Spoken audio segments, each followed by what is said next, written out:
Okay, so I'll be back in exactly an hour. Okay? Do you want me to close the door or leave it open? You close it. Okay. And then we can eat afterward. Huh? I'll Oh buy yeah, you- your steaks. I'll buy some dollar Steak. cheeseburgers. Steaks. Okay. I'll be back. What about if she don't give me that steak? She don't want that steak. I'm like, hell no, Panda. Shit, that's some cheap ass shit. Did she say Panda? Or did she say she like $1 cheeseburgers? Because I thought I heard $1 cheeseburgers. She looked at like whatever the minimum wage was or something. and Oh she yeah, was like, all right, whatever that is. minus 20%. Minus 20%. I was like, hell no. But For an hour of our time. do you like Iranian food? Iranian? I've never had Iranian food. There's one on like Reseda. Now I can't have any because I'm banned from that country.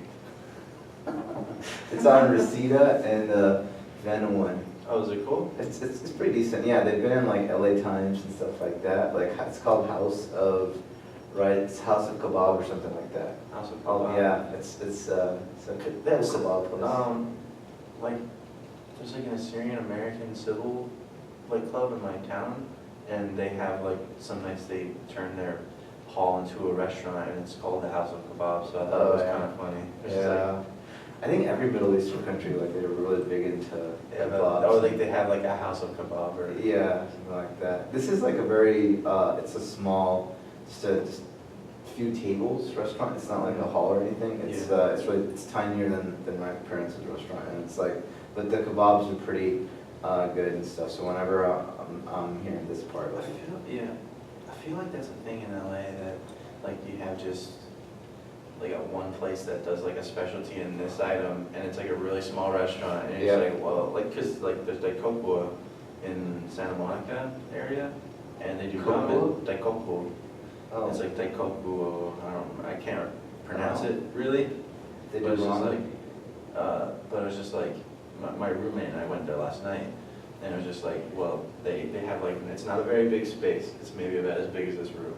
Oh, You know? Yeah, yeah, Total, no, like it's- total size. Like, I think it's slightly bigger than this room, including the kitchen. yeah, that's what I mean. Like, It's not, yeah, it's not a huge thing, but Yeah. it's like, there's a lot of places like that, because like my dad, the only thing he'll sort of go out for is like Chinese or like Persian or something that like, it's not, you know, American, Italian. Like, right, yeah. It's like, oh, you can always make that for like a lot cheaper and stuff and stuff. But yeah, so he's always had this obsession, so sometimes like we go all the way out to Glendale. Yeah. Because Glendale's got like, it's actually a kebab house. It's called Rafi's, I think, and it's all about there. Parking's a bitch to find, but the kebabs are really good, and it's like you got a big, you know, you get the rice and then the kebabs and everything. And so it's, One time I bought like a $14 grilled cheese sandwich. It was like it was like from a food truck. It was from one of those food trucks. really? Yeah, that go around LA, and it's just like they're super like fancy. They're done I'm up like hoping all this this is when you were technology. new to LA. Oh yeah, it was when I was new to LA, but it was mostly like, well, because I was super hungry, and we were on a field trip going to the Recording Academy in like West Hollywood. Okay. I don't know exactly where it is. It's just in that area. Right. But and where I was like, fuck, I'm really hungry. And then I was like, I wonder how much these grilled cheese sandwiches cost. I mean, it's a grilled cheese sandwich. I mean, whatever. And it's just like, and then like you see like, it's artisan bread and cheeses that are 70 years old and they're aged and it's just like Vintage sandwich. It's perfectly crafted. And it was like, all right, well, what's the end game here? And it's like $14. And I was like, I'm really hungry. Alright, let's take that. No, what was it? There was this one place, well, like, on our street, like, there's like Jones on 3rd, and people normally just get like one item because it's so freaking expensive. Yeah. But I remember, like, in the farmer's market, like in the CSA farmer's market, there's this guy who sells salt, and it's like, it's different flavored salt. What? It's just like, whatever, it's still salt. You know, you're still gonna be making. I mean, it's just like take it, like you can do it at home. Take salt, take some paprika. Yeah, you got It's salt. like, no, this is like lemon, or like, I don't know, like, they're like, this is Himalayan, you know, salt. Himalayan pink salt. Pink like- salt, and I'm like, I'm just thinking to myself, like, I was talking to my mom and my brother, and I was like, are people like that stupid that they actually like wanna buy, you know, that salt and stuff? And I was like, I mean, it's just like that's just the thing, right? Like you have just so many options, and it's just like I don't know. But these same people that go through all these options, like gluten-free everything and like Vegan and- different salts and yeah. stuff like that are the same people that are just kind of like, socialism's kind of cool. Socialism, it could work. It's If, like, if we give up all our money. it's you like, know? see, I like all these choices and all, but I like all these choices, but socialism won't work because it totally doesn't limit our Yeah, choice. Like, definitely.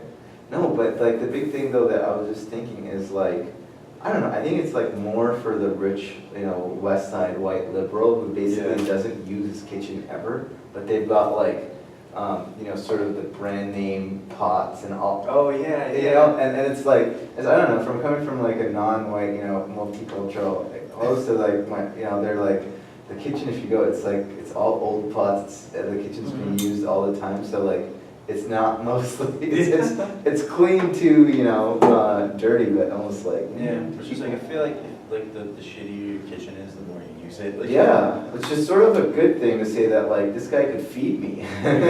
wow, that pot Versus is cracked in half. that guy that uses the expensive salt, I'm not going to their house for It's food. just like, well, it's just like, that's the thing, like, if you put too much, I don't know how to explain it, like, if you get a good steak, you don't have to put a lot of seasoning on it, because, like, maybe just a little bit of salt, so I just feel like, the people that don't, and this is kind of like an analogous to that, like, people that get the flavored sauce, and they get all this cool shit, and they just throw it all on their food, it's like, it's kind of indicative that they can't exactly cook, Yeah. because it's like, you don't need that much, like, Yeah. or like you can add it for flavor, or it's cool to add things like that for flavor, but it's just like, if you absolutely need it, because your cooking sucks, like Yeah. your cooking just sucks, like. Yeah, if you're adding like a bunch of salt or like, Tabasco or something, that means that like it hasn't been cooked. Well, yeah, right. if you just eat it, and then you're like, man, this sucks, like. Alright, yeah. Yeah, no, I mean, that sort of is, I think some people would probably get insulted, like, oh, did I not put this, or did I not do that Oh, right? God, And it's yeah. like, yeah, so. Well, I feel like that, at least that's the way it goes with like steak or more like Western foods, but like with Eastern foods, it's like you probably want more spice, like, cause like, I don't know how to explain it, like with Mexican food, you want a lot of spice on your food. Yeah. But like, you also gotta realize that it's probably like if you go to a taco truck, it's probably not the best quality meat. You're gonna get sick. So you're gonna get like a lot of salt on it or a lot of seasoning. Yeah. But it's just like, because that's what I had kind of found out, like living with, well, for a while I was living with when I was living with my mom, and I was transitioning from my mom to my other grandparents' house. I was living with my Hispanic grandparents, and they were always going to like the different like markets and trying to get like the best deal they could, but even though it wasn't like the best meat. Like, The best meat, but they were like, no, we gotta go lower, and yeah, like I respect them for that. It was just like, hey, we got to do it, and it was like, but now I do it, so. The worst thing I hate about bargaining is that like, you think you're doing the best, but then another family member comes across and it's like, take it up, they're like, Yeah. "Is that meant? I would pay more than $20 or $10 for this. It's like, why the hell do you always have to put my bargaining skills down? And it's like when I went to India, like that's been a big thing. It's like, and then one time like my mom just bursted at her brother, being like, you know what? It doesn't really matter for me because I'm paying in dollars and this stuff is a gold mine anyway, even for the price that the guy was giving it to me originally. And so, but yeah, it's always like, I don't know. And then bargaining, like sometimes it's okay if it's an established shop and you know that the guy's got money and he can afford it, but bargaining with the guy that sort of is like, on the street there, just trying to make a living, it's like, dude, you really want to bargain with this guy? Oh no, like I go to flea markets, or well, they call them swap meets here. I think, Yeah. right?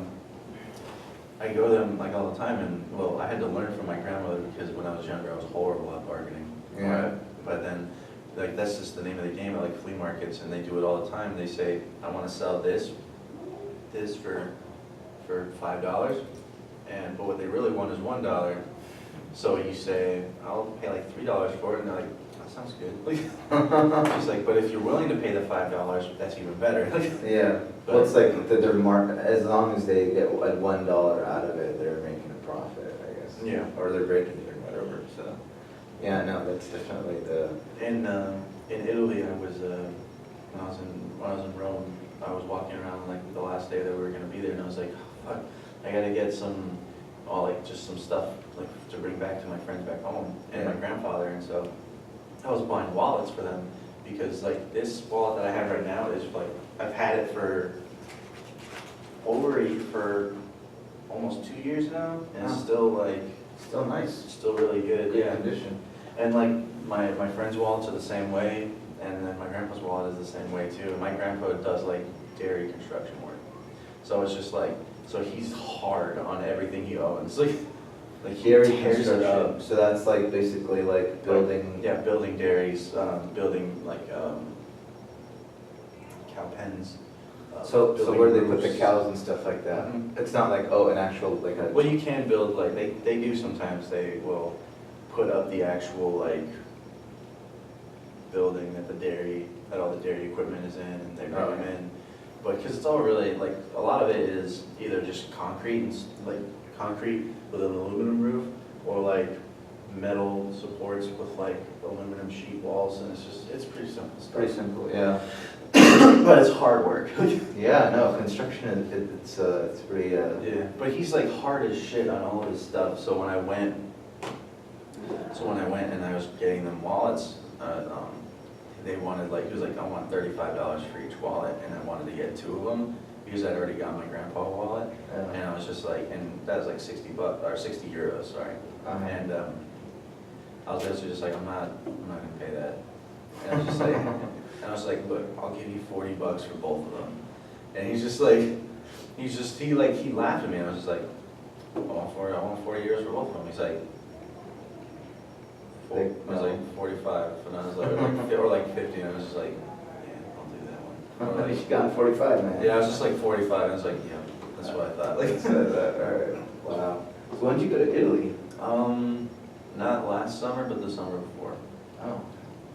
But that was after I went to Scotland, and then England, and then Italy, Oh. and that was really cool. Was it like, over like a month or 2 months? It was over like a month. We Right. stayed in each place about a week. Okay. Cool. Well, we stayed in like, because we went to Edinburgh in Scotland, and we stayed there for like a week. Then we stayed in London for a week.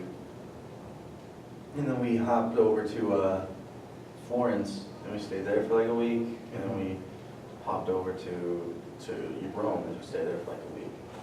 Oh, so you were in Italy for like 2 weeks? About a week and a half, actually, Week and a now half, that I think yeah. about it. But it was just like, it was really cool. Yeah, I want to take like a vacation sort of around Europe. Yeah, it's good. One of the things. I wanted before I get too old. Yeah, I don't know. Yeah. Like, I just, like, England's pretty Did cool. you do it like yourself, or were you like with I was friends? with my aunts. Oh. My aunts kind of like financed the whole thing because it was a graduation present from high school, but we had to delay it because my sister was supposed to go with us when she graduated, but we had like a weird thing with my sister, and she moved out of the house because she wasn't getting along with my grandparents. Oh, okay. So it was like, Yeah. yeah, so it was like, okay, so we waited, but you know, it's fine. Yeah, I only did like London, but then I wanted to do Paris, like, because you know there's the rail that takes Oh, you yeah. across. The channel? I think, yeah, but like my dad's like, no, just stay in England and stuff. And so like, because like When was this? this was 2010 or like 11 or 12, somewhere around there. After the Charlie Hebdo. Yeah, no, it was after Charlie Hebdo. I did not, yeah, it was not political. It was just with my brother. And so we went and basically like, because my dad is like, he's 5 or 7 siblings, so his sister she lives in England, and then like, she's got 3 daughters who are basically like my mom's age, or a little bit younger, relatively, you know, so it's like, so. We're supposed to hang out with these. They're technically like but they've got like children, right? At least one of them has children. And so the eldest daughter, like she's in London, and like she has, you know, basically like one daughter who's like really uptight, serious, wants to be a lawyer, and she's Oh, like gosh. all about like, you know, oh, I'm this accomplished, I'm that. And then like her younger brother, he was like super chill, like he's into finance and stuff, but you know, finance people, they're sort of like connections, parties. Yeah. So like, first night, I actually had to do something, because I was doing a UCLA summer class, so I had to finish that and send it. So I didn't go out, but then like, they hit the clubs like Friday, Saturday, Sunday. I don't think Sunday, but like Friday, Saturday night, and then like, it was pretty awesome. And but yeah, and then whenever he would introduce us to all of his friends, he'd be like, they'd be like, so they're your cousins? And he'd be like, no, they're my uncles. So it was sort of awkward, but it was really fun. And he actually recently got married in an island off, it's like, I forget what that island is called, off of Spain. It's not Galapagos, it's like, well, The Azores? I'm forgetting that. He got like a destination wedding sort of thing, but I didn't go because like I heard like tickets were just were like really crazy to get, because I guess everybody from Europe and Spain goes to that place, so it sort of is a big getaway attraction. But yeah, it was really fun. And then like I was in Leamington, which is sort of north. It's like it's more of a town, I would say. It's not really a city like London. And so, but that was fun. And then like that was with my basically like with my aunt and then her youngest daughter and stuff. And so they've got like two little kids. She has my cousin. She has two little kids, and so it's with them. But like we were just chilling, and then my aunt's like, you know, she's like that old woman who like loves making stuff and everything. Oh, yeah. So I was like, hell yeah, we're getting food. And so after being like hungover for 2 days, it was like the perfect thing ever. And so she's got like a bigger house because it's not in the city and stuff. And so it was nice, just like roaming around and things like that. But yeah, and then I went back and like in St. John's Wood in London, it was sort of cool because I got to see Paul McCartney's house. Oh, dang. So, because he lives in like that sort of wealthy area, and so my third cousin, I guess her in-laws are a little rich, but they've got like a small place over there. But it was pretty cool. Got to do the whole London Eye and everything. So, yeah, I wanted to go to France, but I know like in France like food's shit. Like Really? That's one of my cousins from India said, because like he works for FedEx and like they give you, if you actually like produce a certain amount, they will pay for your trip to like, you know, one of these cities and stuff. And so he's gotten like that award like twice.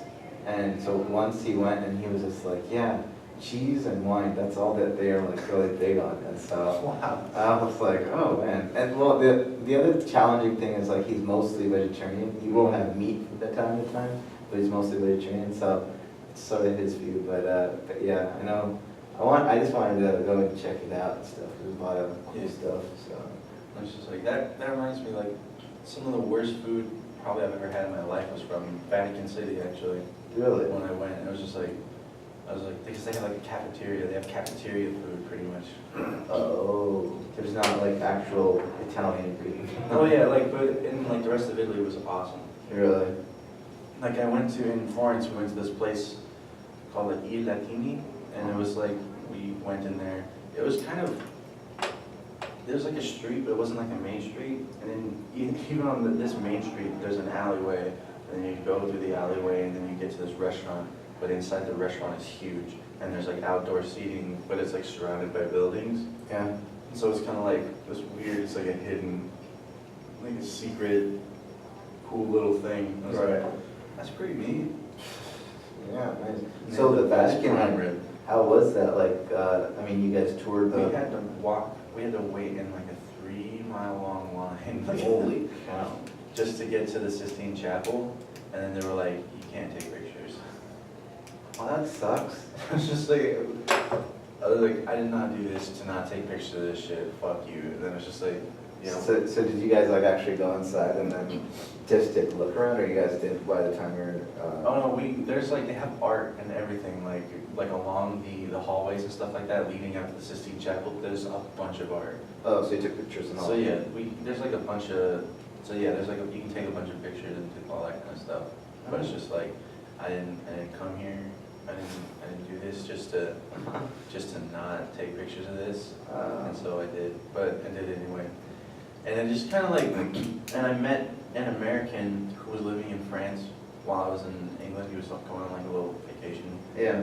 He was saying like, yeah, the European police, or like a lot of police in Europe are like huge pushovers. Like you can do whatever you want. Like, Really? like if they say, like if someone says like, don't do it, and then you do it, it's like, Sort of like cops in Chicago. They're not actually gonna. or cops in Berkeley now. Yeah, cops in Berkeley. Did you see that yesterday, Ben Yeah. Shapiro? No, I didn't see the Ben Shapiro thing. Yeah, he was on Martha McCallum's show, The First 100 Days on Fox, and like he was arguing with this black progressive. Obviously, the progressive is not going to defend those rioters, and he was basically like saying that, yeah, I agree, but the fact of the matter is that like cops don't do their, they don't. If people are like throwing stuff and like pushing people and getting like all crazy. Beating people with flagpoles and Yeah. pepper spraying, breaking people's cars and pepper spraying the drivers. Yeah, You know? and then he's like, cops haven't done it. And like Shapiro was like, this is not like a new thing. I've seen this, but this is pretty bad from what it looks like. And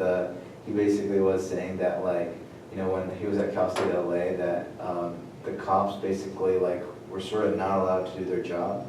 And I think part of that has to do with the fact that, like if you're a cop, right, and then like this some It's already dude bad with- enough. yeah, some like freaking 6-foot dude can be like, I'm a student, but I'm writing, and I want my, space and stuff, and like, it's like, Well, it just makes the cops look bad if they do their job. the cops look bad, and then like, I think there's the biggest thing is like for the department in general at that school, it's the fact of a lawsuit, like that kid can be like, you used excessive force with like a school-going college kid, person, and it's like, I don't think there's, I don't know, beforehand, I guess it's difficult to sort of say like, these people are gonna be the troublemakers, and like, we should exclude them, because we know they're coming with the intent to, create violence, and create havoc and stuff, and so. And then what the problem I see with a lot of things is like, man, the cops think there's gonna be a riot, but they're the ones dressed in riot gear, and it's just like, but they seem to think that the riots happen because the cops show up in riot gear. Yeah. But when the cops don't show up in riot gear at the UC Berkeley or something like that, then riots still break out. So it's just like, well, what do you want? No, they actually from last year when I don't know if Milo went to Berkeley last year, but from UCLA last year, like they pretty much learned their lesson that He was they with need Dave to. Rubin. Yeah, they needed to come, prepared, and I guess even like FIRE, the Foundation for Individual Rights, they even sent out like an email like yesterday that was saying that like, yeah, we don't like how Donald Trump tweeted out no more federal funds for Berkeley. He's like, we do agree with free speech and things like that, but they said that Berkeley did its best, but like they weren't actually prepared enough, even though they were in like riot gear and they had all that stuff. But I mean, I think there's more along the lines of like, I think someone said, or it was on Tucker Carlson, I think, where these schools are trying to be set up as sanctuary schools so that they don't comply with like immigration law. I think United a States. lot of the protesters like came to protest the fact that Milo was going to say that sanctuary campuses are like should lose their funding, and they should. not should They I should. think it should be like they should lose their funding, but like we should come on this campus and actually identify illegals and be like, it's time for you to go back and try to get that free education in some of your host countries. I mean, yeah, but I mean, it's just the thing, like, well, they complain that they're gonna get the federal funding stripped, but they set up a system where they have to rely on it. Yeah. And that's another problem. It's just like, well, maybe this wouldn't be an issue if you didn't rely so much on the federal funding, Yeah, no. I mean, I think even private school, which was like really ironic when we were at the Ayn Rand Institute at UCLA talk, because they were talking about like, oh, private schools, it's different than public schools, but like, I know like private schools are chartered, but they do get like a decent amount of federal funding. Yep. And stuff, and so it's like, the line between public and private in America is It's really so blurry that, like even I think on Fox they were saying, like some news person was saying, it's really difficult to figure out like who, like which funds, which departments and things like that, because to cut off federal funding, like it's going in so many different, Mhm. it's a web. And so to cut it off, it's like, if Trump were to like seriously do that, like it would be pretty complicated. But I could definitely see him being like, yeah, like, all right, That's enough. Like, next year, certain programs are gonna not be at Berkeley and stuff like that, if you guys like do this, but it's a good thing though that, yeah, gender studies. gender studies, no way, all those studies, you know, cultural and all that. Cultural relativism. You guys are bankrupting students, and like, I could totally see him being like, I'm fighting for the little kid who doesn't know about these majors that are not gonna give them any jobs and stuff, and being like, I mean, the main argument is just like, well, people can be a women's studies major and be a lawyer. I was like, but what lawyer, like, you know, law schools will look at your transcript and say, yeah. Jesus Christ. Like, You're more likely to get, I think, accepted to law school as an English or philosophy major. yeah, or pre-law. Yeah, Business law. Yeah, so it's like, I don't know, but that's really interesting. Somebody from women's studies wanting to become a lawyer. Yeah, it's like, wow. Oh, wow. Oh, I don't know. But I mean, I don't have a problem with like, just, I don't know, Yeah, them being lawyers, just as what they litigate for. yeah, What yeah, they yeah. litigate for, you know. Yeah. It's a big thing. I don't know. I think that it's like they gotta come up with an alternative in higher ed to like all the North, you know, campus majors, like, you know, social science and all those, like once they graduate. Because like, basically like some people are not gonna stay in academia forever. Yeah. And like, besides that, the only other option you have is law school. And it's like, law school is so oversaturated. Yeah. And then also like the year one is made to just completely weed out the weak. Yeah, And let's be honest. that's what the actually Ben gender Shapiro said. It's Yeah. like the gender studies crowd isn't necessarily the strongest. Yeah, no, they're It's gonna, the you know, strongest suited. yeah, it's sort of like the Marine Corps, like they wanna, you know, break you down and And then then build you back build up. you back up. So they won't, they totally wanna destroy how you do critical thinking. Mhm. And then they wanna teach you like, all right, this is how you. Well, they want you to think logically and, you know, and through the lens of the law. But we both know that people from the gender studies crowd don't necessarily do either of those things. Logically, yeah. But yeah, no, that's definitely interesting. Did you see Trump today, like he's trying to take down the consumer finance bill, the Dodd-Frank?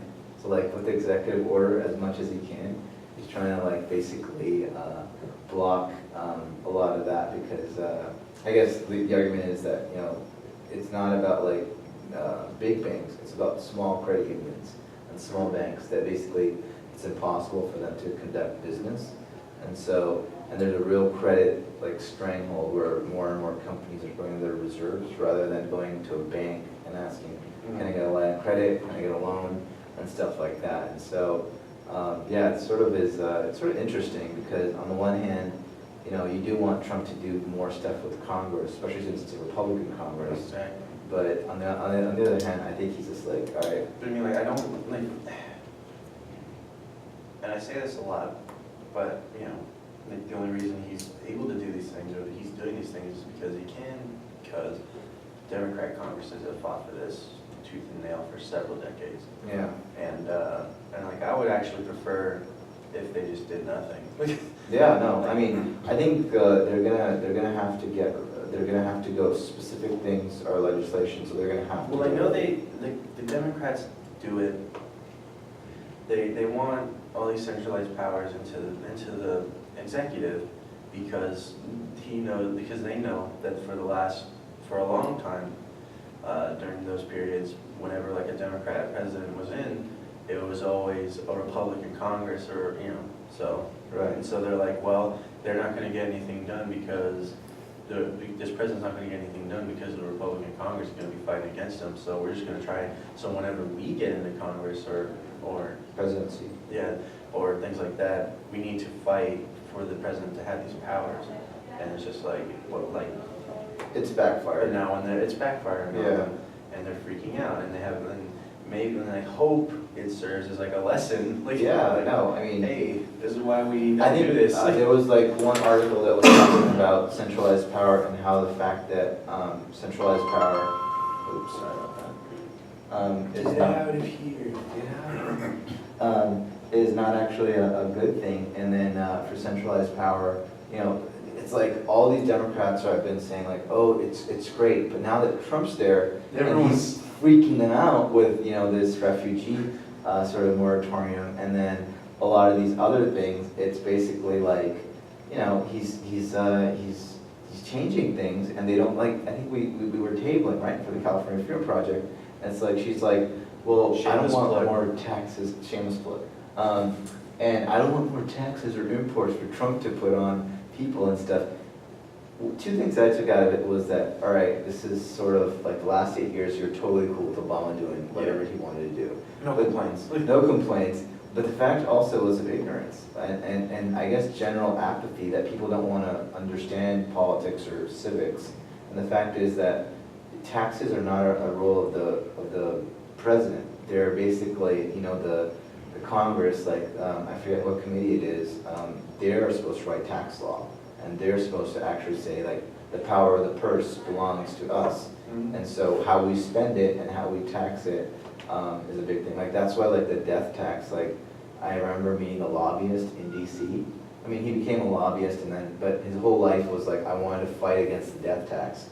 And he was like, you know, when you inherit something from your parents, it should be taxed. Oh, yeah. And like the parents are, they're It's not like they're giving it to you, they didn't have a choice. yeah, well, it's not, maybe their purpose is like, all right, to, you know, my estate should go to my family and a combination of other things. They're not specifically saying my estate should go to the government, because I believe so, the government does such a great job. So the big thing though, like I really felt was that, you know, it's generally like people just don't understand civics, and it's like, this is sort of the downside Well, yeah, to you, you know, not knowing how powerful the president can be. Yeah. And growing his powers, not only just the last 8 years, but, you know, like the courts did sort of say with Bush that like there is some national security stuff that like the president, that's his main job, is keeping the country safe. But, you know, there are some limits to detention and things like that. Right. But yeah, I think people are just like, the media is freaking out, and then like, I changed from Fox to CNN. CNN's like, oh, so green card holders and certain people that have immigrated to these 7 Muslim predominantly countries, and they keep putting in Muslim predominated countries. And it's like, yeah, but all the rest of the Muslim predominant, like the majority. Yeah, of it's the only world. these ones. It's only specifically these ones. these ones that are harboring or, you know, We or just are don't taken know. over by ISIS like and extremist Al-Qaeda. groups. Yeah, Like, and it's just like, well, you know, if ISIS had an immigration office, that would be cool, but they don't want people leaving, you know, ISIS territory. So it's totally like a different thing. And no, but like, it's just like, I think it's a lot of paranoia, I mean, on this thing, and then, you know, the other executive order he signed about Keystone, it's like, clearly Keystone was doable, and it's just that Obama didn't want to do it because of the environmentalists, and it's backfired within the Democratic ranks because the unions were like, Keystone is going to give us jobs, and so they're like thanking the president for approving that pipeline. And even stuff. like the indigenous bands of people in that area are saying to the protesters, just fucking leave, man.